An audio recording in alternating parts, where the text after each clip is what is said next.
What if the Crusaders, those holy warriors in shining armor, weren't the heroes or villains we imagine, but something far more complex and shocking? What if the real reason behind the Crusades wasn't faith, but power, fear, and propaganda? The story begins in 1095. Europe is fractured and terrified. Pope Urban II stands before thousands and shouts, "Deus vult!" God wills it. He calls on every Christian knight to march to the Holy Land and reclaim Jerusalem, promising forgiveness of sins and eternal glory. Imagine being a poor peasant, tired of hunger. Suddenly you're told that by fighting in a faraway land, you can earn paradise. You sell your land, kiss your family goodbye, and join what would become the bloodiest pilgrimage in history. Many of the first Crusaders weren't even knights. They were ordinary people in what was called the People's Crusade. It was a disaster. Untrained and starving, they massacred Jewish communities in Europe before being ambushed and slaughtered in Anatolia. The road to Jerusalem was already paved in blood. In 1099, after years of suffering, the main Crusader army breached the walls of Jerusalem. What happened next would stain history forever. Blood ran through the streets. Men, women, and children were slaughtered without mercy. An eyewitness wrote, "The blood was up to our knees." The First Crusade succeeded militarily, but morally it shattered something in the human spirit.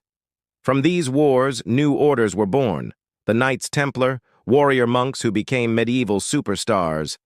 They were soldiers, bankers, and secret agents all in one. The Templars grew so powerful they rivaled kings, even creating an early form of international banking. The Crusades didn't just create warriors, they helped shape our modern financial system. But while Europe was evolving, the Muslim world was uniting under a name that still echoes today: Saladin.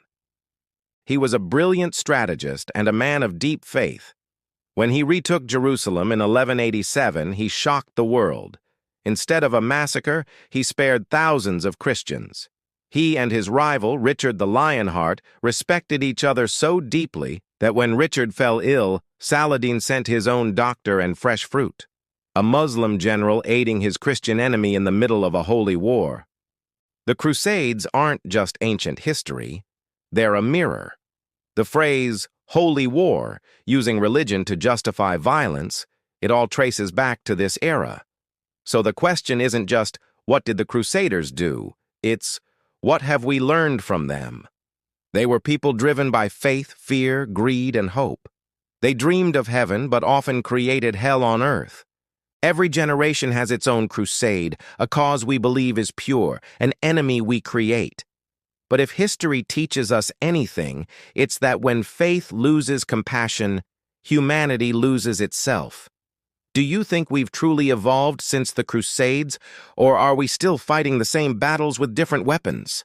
Let me know in the comments. And if you want to keep exploring the stories that shape our world, subscribe for more.